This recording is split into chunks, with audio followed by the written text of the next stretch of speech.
Good evening, good afternoon. Still the sun is still up. Thank you for joining us. We have it's not technically the first Duel and Duet, but it's the first of the reboot of it. This is something that we started in 2016 and we did it for a while and then we stopped doing it. Also there was COVID and everything in between as we know. But it was always done with the spirit to get two people, designers, architects, theorists, to sit next to each other, to share their work without a moderator, and we call it duels and duet because sometimes it became like a duet because people have a lot of agreements and so on. Sometimes it became more like a duel of a change of ideas, intellectual duel, if you will. And tonight we have Damjan Jovanovic and Chen relaunching this. We're going to have more of this coming, and we are focusing this new series of these conversations with our faculty. For multiple reasons, I think it's important for all of us to get a peek or to look through the window of the practice of what each of our faculty are committed to work on it in their own life outside SCI-Arc. We always have a suspicion that we tend to know what people are working on because based on what they teach and so on. And there is a little more than a little bit of truth into that, but there is also a series of aspects that is different. And I think this presents an opportunity for us to listen, but also it's an opportunity for the faculty to get to know each other. Some of these conversations, the people participating are familiar with the other one's work, but some of them are not. And each of them will have a time to present what they're working on. And then, as I said, the idea is to have a free-flow conversation. Of course, hopefully, Damjan and Jennifer will give time for people in the audience to ask questions. So Damjan and Jennifer have been teaching in the school since 2018. Time flies. It's always amazing how they still, it's difficult to remember anything in terms of timeline these days. Both of them have their own practice and work on their own with different interests. They have, I will argue that they have common interests in the notion of narrative and fiction and certain new ideas on turn of forms of ecology, but also there are differences and there are different backgrounds. And Jennifer worked for a long time in a big practice. Damjan has been working in research and speculation. And both of them are also part, with other 4 faculties, of a project through a grant of research called Planet City, which is now entering into the next phase, which have to do with the production that they will end with the exhibition for the next Pacific Standard Time, which is this mega exhibition that the Getty Center organized. I don't remember exactly every how many years, but it's always like a very important showcase of the culture of Los Angeles and Southern California. So without further ado, it's a great thing, and it's another way to remind that we're back into the building, trying to reset a new normality, and I think to have these conversations again is an important one. Again, the idea is to have in a very relaxed environment, and it's really for all of us to keep putting ideas on the table for everybody to be part of it, and for all of us to discuss them, to agree, to disagree with them, and figure it out how it helps us moving forward. Both of them, I consider them incredibly visionary in their work. So it's a pleasure to have them teaching in the school, and it's a pleasure to have them tonight talking to each other and talking to us. So thank you both, and go ahead.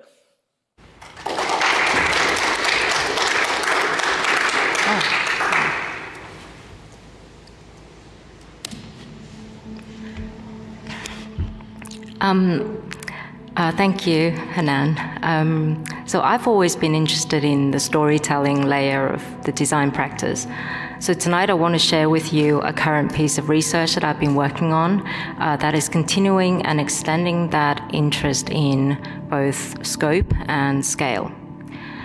Everything that we design, from objects and artifacts, sites and structures, infrastructures and cities, given the opportunity, can reflect, even refract the way we see ourselves, who we are, how we live, our customs and foibles, put in focus our endeavors and our follies.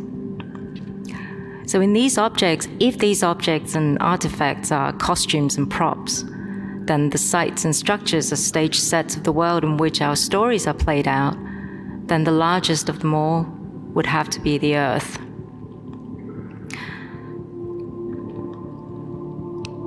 When Carl Sagan described the famous image of Earth taken from Voyager 1 as a pale blue dot, it really hit home the fragility of this planet seen from afar, a tiny speck suspended in the infinity of space.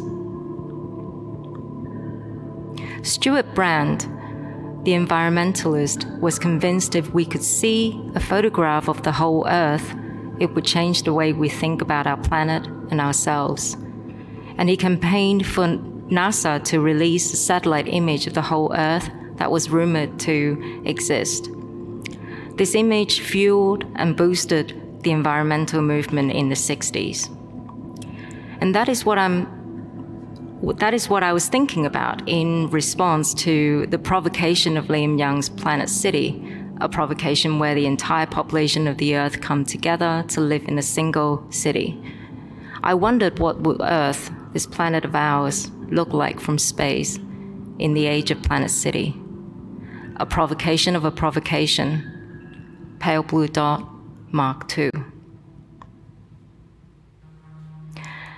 In a reversal of planetary sprawl, Planet City is a speculative future that explores the potential of extreme densification, where the entire population of the world come together by a general global consensus to live in a hyperdense metropolis, so that the rest of the world can be left to recover. Here in Planet City, people wear their costumes and masks to celebrate their cultures and the cultural intersections of the 10 billion people who live here, and the 7,047 languages spoken, and the 2,555 festivals and holidays all in one place. At any given moment, a 365-day-long continuous procession is happening somewhere in the city. If Planet City is a fictional thought experiment, a possible story of the Earth, with all 10 billion people playing out their parts, then the lens through which we are told the story might need to be out of this world, 705 kilometers out to be exact, in a sun-synchronous low Earth orbit. And this is what I'm interested in exploring.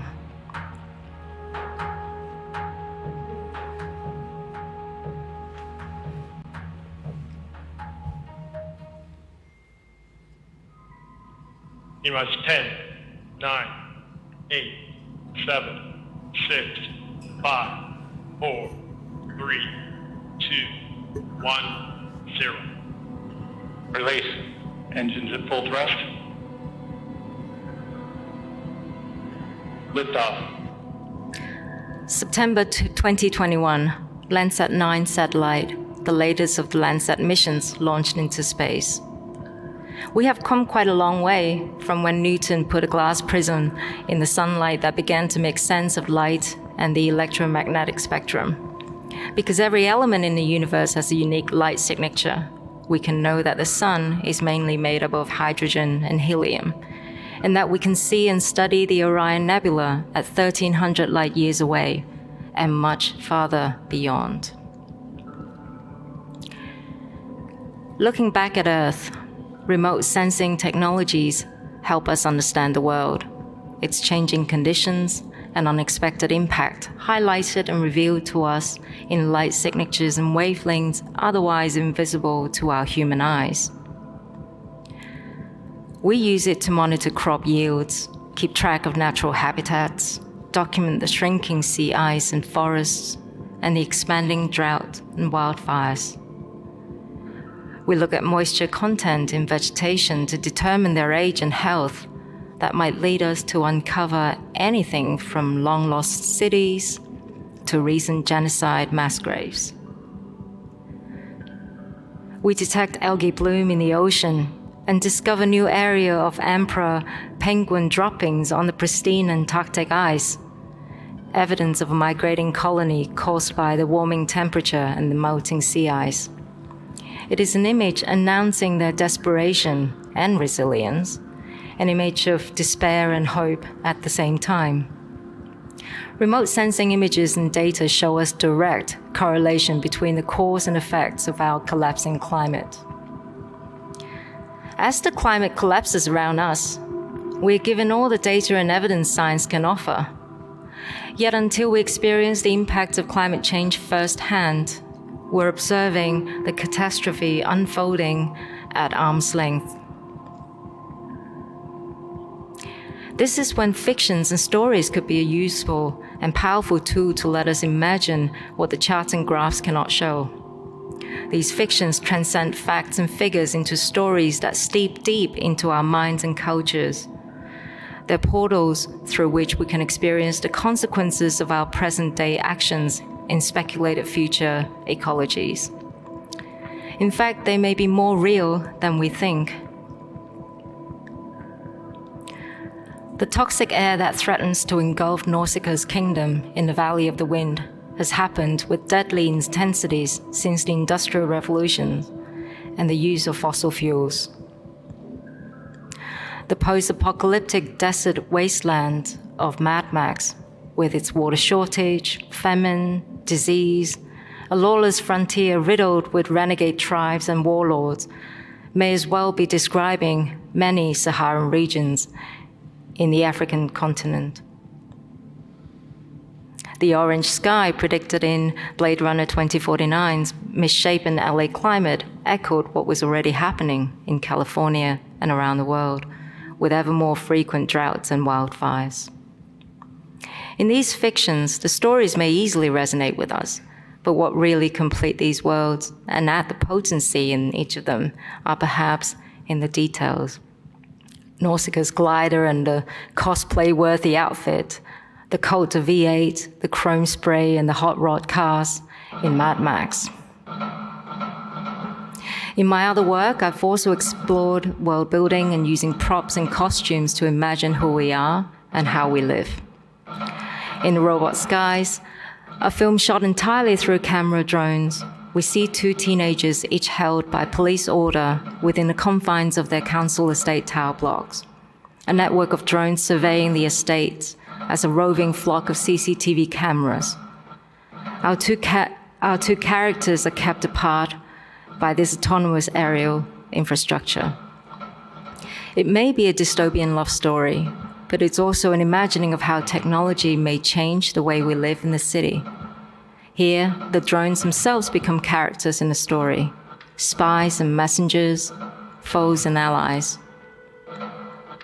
And they are dressed for their parts. While these security drones in their gunpowder gray and high-vis edges are routinely vandalized and covered in practice tags and graffiti stickers, there are ones that have been hijacked by the tech-savvy kids and customized like digital pets. The character drone costumes play an essential part of the storytelling here.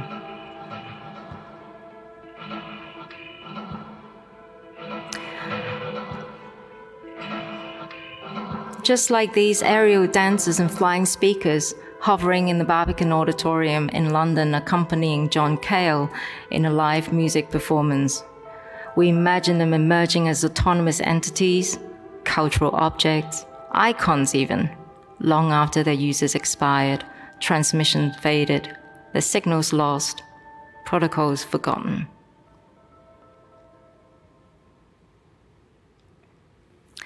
In the Detroit economic zone, the ravers put on their elaborate outfits to dazzle LiDAR, evade facial recognition and motion tracking. As they play out their illegal repressed fantasies, dodging the all-seeing systems that govern all aspects of their lives, camouflaged and hidden in the point clouds of the future smart city. Where the City Can't See is a story that follows a group of young factory workers across a single night as they drift through the smart city point clouds in a driverless taxi, searching for a place they know exists, but that the map doesn't show. They work on the production lines by day, but at night adorn themselves in machine vision camouflage costumes to enact their escapist fantasies. The story explores the subcultures that emerge from these new technologies. Where there are systems, glitches occur. Facial recognition fails have graced our social media feeds. Google Maps routinely mix up faces of different species of life form or otherwise. We imagine that the bored youths of tomorrow might find a way to take advantage of the facial recognition and motion tracking algorithms. The very flaws in the systems would give rise to a new form of craft, one that is designed with the eyes of the machine in mind. Just like the dazzle patterns from the pre-radar era warfares, designed not to hide, but to confuse, misguide, the lighter, camouflage costumes are made of woven, glittering patterns designed to dazzle the light. Our ravers do not need to be invisible. They evade detection and hide in plain sight. They find, inhabit, and even thrive in these hidden spaces in both the physical and the digital constructs. In a seminar titled Pink Earth that I ran, with the students, together we began to look at using remote sensing to speculate on climate fictions. Tapping into the science of remote sensing and borrowing machine learning techniques, the technology that has traditionally been used to map and monitor the current conditions has been repurposed to imagine and speculate the future consequences of the Anthropocene in all the otherworldly false colors.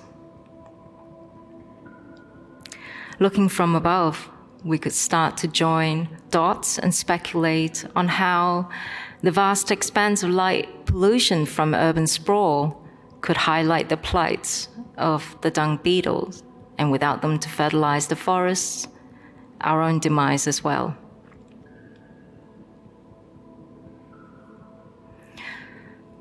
Or when nature fought back and devoured the abandoned ghost towns, built on gluttonous expansions and hollow promises.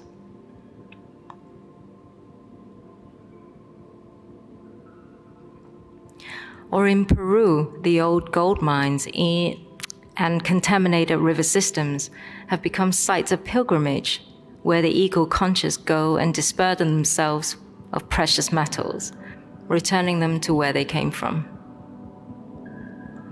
In these fictions, satellite images, something so large, detached, and remote, told stories of something so small, precise, and intimate.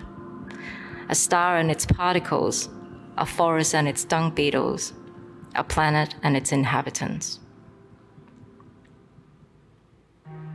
In 1990, Voyager 1, having traveled for 23 years, took a picture of Earth from space 6 billion kilometers away. You can't be more remote than that. Of the 640,000 individual pixels in the now famous image, Earth appeared as a mere precious 0.12 of a pixel in size.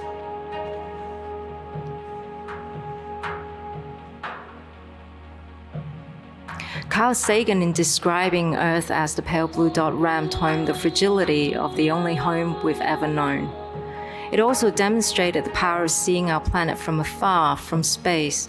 Remote sensing gives us the view of the Earth from a different perspective.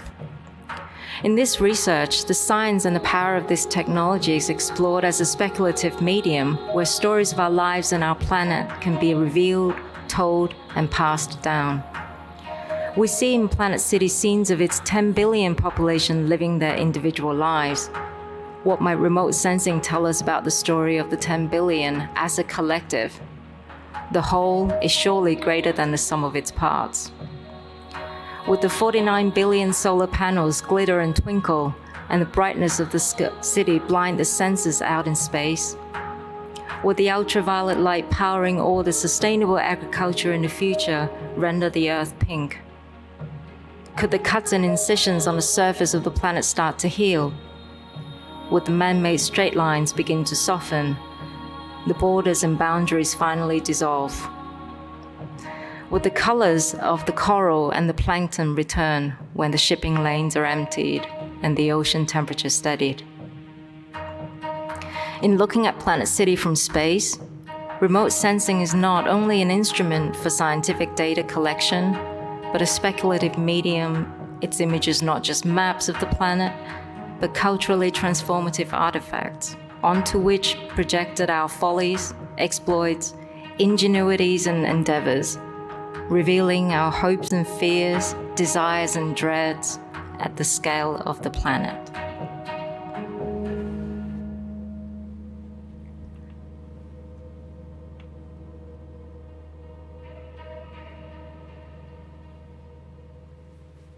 Thank you.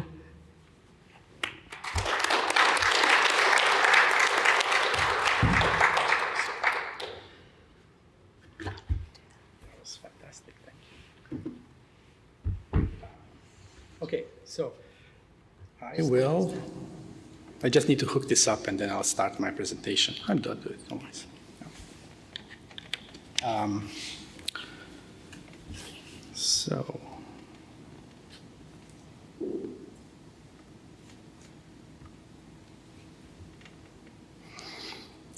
Okay, great. I'm really excited to be here and to see everyone, and it's really great to kind of have an opportunity to speak at SCI-Arc publicly after a few years after COVID. It's really fantastic.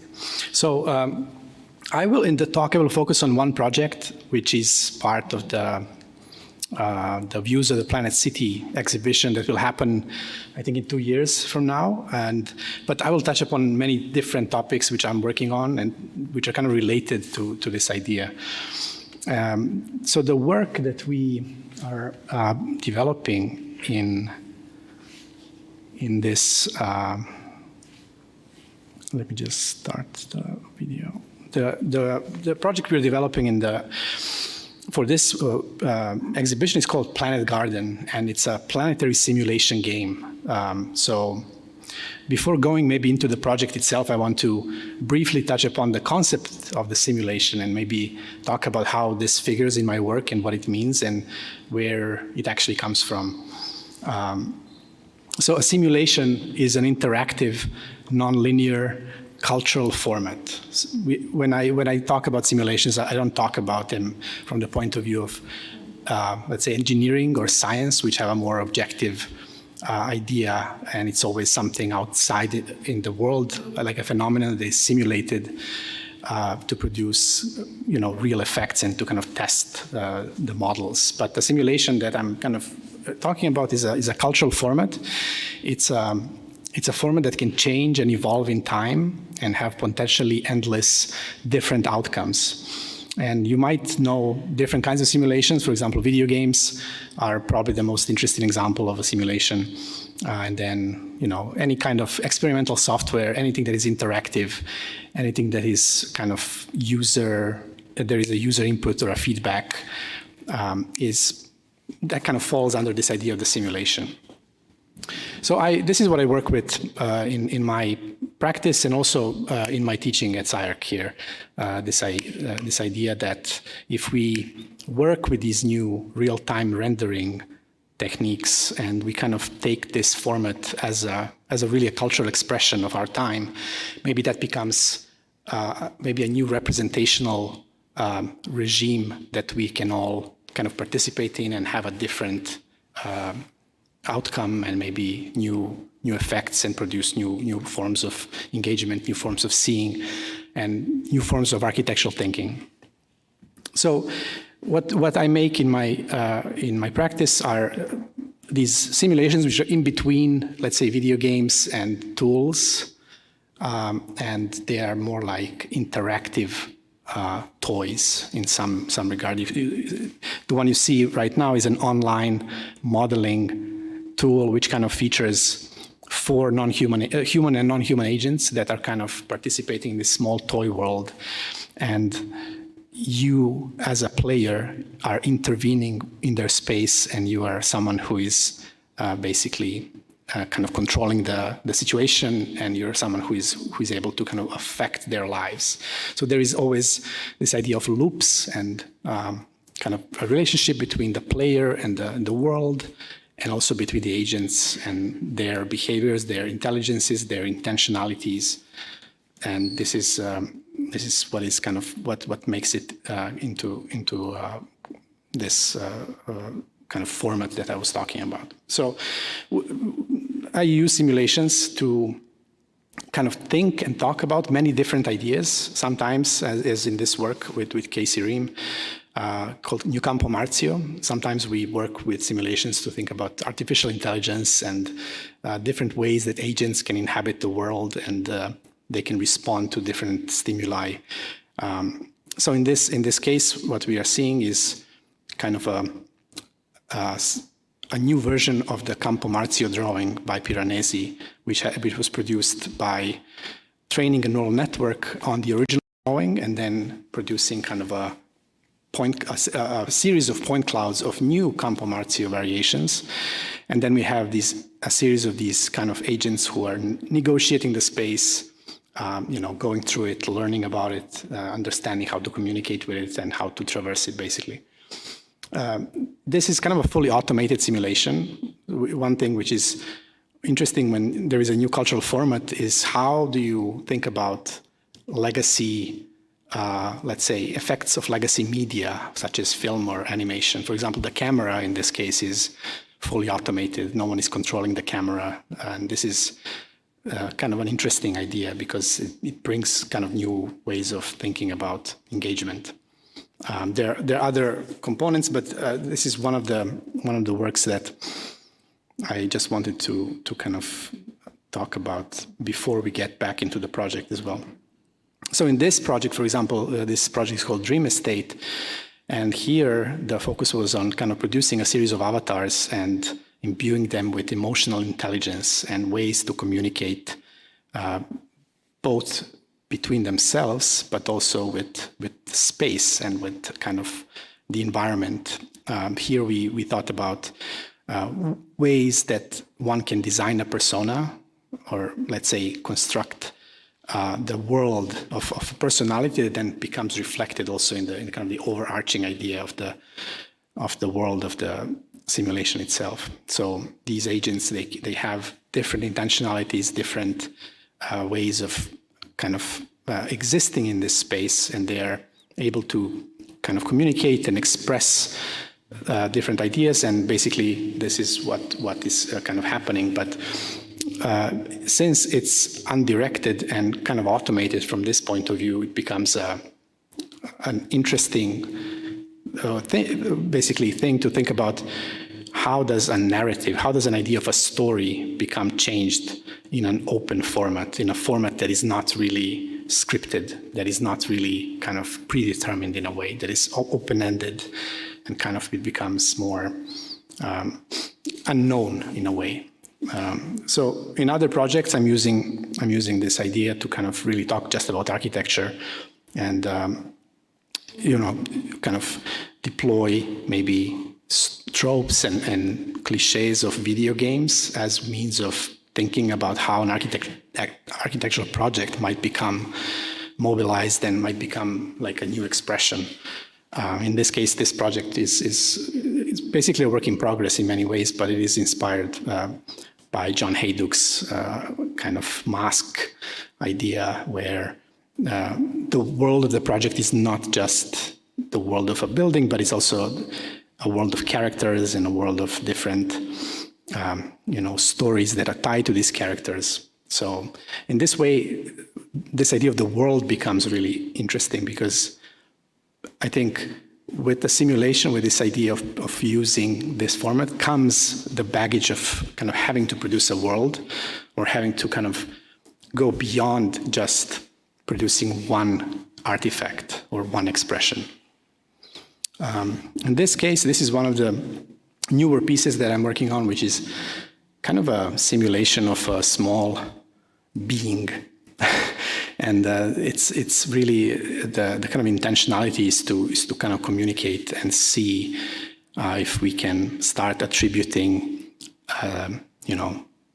a mind to something which is kind of really simulated, or if we can actually start having some maybe ideas about its personality, or how does it operate, and what does it do, and what we can even say about something like that. So also this idea comes back in the teaching and in the kind of studios and seminars that I do. I very often use custom tools, custom software as means of kind of mobilizing the player or the student in this case to kind of think differently about space and composition and kind of different ideas about how we, how we consider agency, what we think about authorship, how we think about aesthetics, or this idea of the personal expression. In this case, it's a personal platform that is then kind of, when given to a large number of players, each platform becomes its own aesthetic world in some ways, and where the world then becomes really defined as a formal structure that is internally coherent or internally consistent. In some other cases, simulation can be used to, like in this case, this is a series of projects from 2GBX just last spring. I'm using it as means of kind of rethinking the idea of drawing in this way, where we are using kind of a fully realized three-dimensional model world of a project, and everything happens within this model space. There is no outside. There are no drawings made outside of this. There are no kind of, there is no separation between plan, section, model. Everything becomes kind of collapsed, which also means that, things like production, post-production becomes collapsed, and play becomes part of the experience of the project. This is, I'm just gonna finish with this and then go back into the Planet City. But it's very important to kind of consider this idea of how kind of new visual formats become adopted and what kind of language can be developed. I think when we talk about simulations and especially in the realm of video games, the language of how we use that and how we deploy it culturally has not been really developed yet. And these formats are under-theorized, and I think now we are probably in the era in which film was 100 years ago, where a number of experimental filmmakers were trying to figure out what is montage, how do we understand space and time, how do we understand ideas about character, movement, and I think all of that plays into this idea really well. And this is partially, the development of that language is partially what I'm interested in here. So I have this funny binary between the animation and the simulation, which I'm not gonna really go into it, but I think maybe we can come back to that later on. So A Planet Garden really is the name of the project for the Getty exhibition, and it's a multi-scalar system simulation of a future planetary environment, and it's kind of a speculation on intelligibility of complex systems. And that means, I'll explain in a way what this means, but it's really tied to this idea that maybe one of the big problems of today is that we don't really understand, we don't have a holistic image of the planet and the holistic image of the environment. And that's maybe why we cannot really access or understand these problems that we're faced with. So the project is based on this book called Half Earth by Edward O. Wilson. And this is a really interesting provocation about what happens if we leave half of the planet for rewilding, and then the other half kind of hosts this big planetary urban agglomeration. And this is where the speculation begins. And one of the things I was thinking about was, how do we design something like that? How do we model something like that, which is not really tangible in a way, which is kind of made out of multiple nested systems which all work together? And I was interested in kind of looking into maybe the heritage of this idea of global systems literacy. For example, there is a very famous Buckminster Fuller project called World Game, where he and the people he worked with were trying to kind of understand the drivers behind current and historic global patterns, and kind of understand the structures and ideas and ways that you can basically model a planet or understand the world from this point of view of models. So tied to this is really the problem of the Anthropocene, or the representation of the Anthropocene, which is the expanded spatial and temporal scales of geology exceed human comprehension, and thus they present major challenges to representational systems. This is what we know, and this is how we basically the world in which we operate is tied to this idea. And historically, nature and basically the idea of the planet was presented through different maybe art forms, right? Like we had landscape painting, which was kind of this idea of establishing a private space for thinking. And then on the other end, we have these kind of images of the environment, or technical images such as Google Earth, which is supposedly objective, and it's embedded in this political and economic frameworks and so forth. So in between those, maybe there is something that we can do with this idea. And I was interested in kind of learning from history and thinking how we can represent and model at the intersection of art and science. How do we communicate that, and how can we produce something which is more accessible to the audience? So this is very much the idea behind this project, kind of trying to bridge the gap between classically understood art, which makes the world sensible, and science, which makes the world intelligible, and producing like a total image of maybe, or I would call it a model, but I would call it also a model in this sense, like in this example from Johannes Kepler. This is the model of the solar system. Right. This is where it becomes really interesting, because this is an incredibly influential model that is completely wrong, right? And now we know that this model is wrong, but it produced whole branches of knowledge, kind of really opened up an incredible vista into human imagination about space and about reality. So models, I think, in this way, understood in this way, are both fiction and non-fiction at the same time, and this is kind of interesting. It ties into this problem of games, or the idea of how games operate. For example, SimCity is a model that works, is a model that you can actually use and produce a viable, a testable outcome, but it's a total fiction. It produces very limited urban ideas and so forth.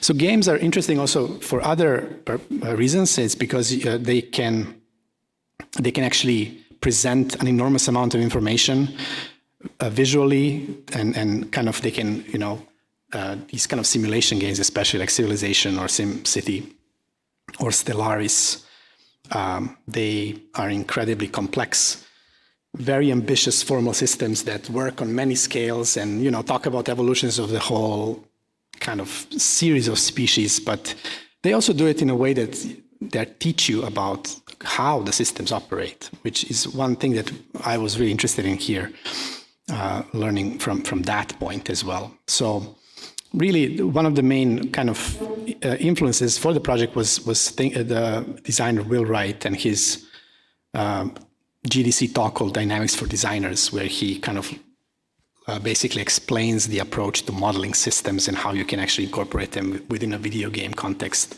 to produce a really kind of workable model that is, of course, fictional, but it's kind of a model nonetheless. And the main reference was this game called SimEarth, which is a fantastic 1990 early game that I'm just going to show you how it looks. It's quite amazing. It has this beautiful graphics that are extremely outdated, obviously now, but it's also one of the games that was made in the era where people didn't really know what the game genres were and so forth. So in this case, the game is made by Will Wright, but it's also co-authored by James Lovelock, who was the originator of Gaia theory. And even the game has a tutorial level called Daisy World, which is James Lovelock's kind of model of how to understand the interdependence between life and the environment. So this is quite an interesting kind of precedent for thinking about like global ideas. And this is how it looks like. It's 1.2 megabytes. You can fit the whole world model inside. And so they also have this incredible manual that comes with the game, which is basically 250 pages of really interesting kind of, information about, for example, what is Gaia and so forth. But they also have this maybe last part, which is an introduction to earth science. So there is a kind of a pedagogical component in this game, which is really interesting. I was interested in basically what is behind this model. How do you actually make something like this? And it turns out at the very end of the manual, there is this diagram, which then opens up a whole new understanding of basically what is behind this model. How do we know this? And this comes from a discipline called system dynamics. And especially here, we can see a model called World 2, which is made by Jay Forrester in the late 60s. And this was the kind of the approach to try and model in the entire planetary system through this idea of stocks and flows and relations. And this basically inspired or kind of was the basis for the Limits to Growth report. And there is a whole discipline behind it with thinking in systems and so forth. So long story short, I just want to go through our research with we collected a lot of different information about energy and how does that work in the contemporary world, and this idea of like how do you treat resources, how do you model or connect all these things behind the scenes. Agriculture, there is a lot of things that we did. This project is also done by Casey Ream and me, and we had a fantastic research assistant, Eva Besmerti, so we kind of worked on all of that together. And then finally, we get this planet garden diagram, which is a big kind of simplified diagram of the entire ecosystem that we then started using. So the project itself really is this kind of small-scale playable ecosystem that came out of a seminar that I did at SCI-Arc last year, I think, and also in the fall. So we try to produce a very small playable prototype that does not model the entire planet, but models a very small part of it, which is basically kind of a desert environment. And the game imagines a desolate, barren planet terrain that the player has to terraform into a lush garden. So the game is designed as a tool to kind of promote this idea of systems thinking in architecture and design. And the core game loop kind of revolves around creation of delicate relationships between objects, resources, and many things that happen. So I'm just going to go through the final slides here because I think we already should be talking about it. But really, the idea is to kind of open this idea of simulating or modeling, and open this idea into this problem of how do you deal with the environment from that point of view as well. So this is the environment loop, where there is there are different resources, and the player has to actually balance them out and learn how to maintain the balance basically. So great. So these are some videos. I can show you all this later. We made a manual as well. This is the late stage garden, where you can see we have like environmental overlays and things which affect other things, and it's all kind of an interconnected system, basically. Just gonna go through these screenshots. Yeah, there was also a version 2, which was made in architectural technologies as well. We introduced carbon as a new layer into the game, and this was another take on the same problem. And we had to make everything from objects to user interface to the entire logic and all of that. So I want to shout out to all the students and players, and that's my presentation. Thank you. And this is, yeah.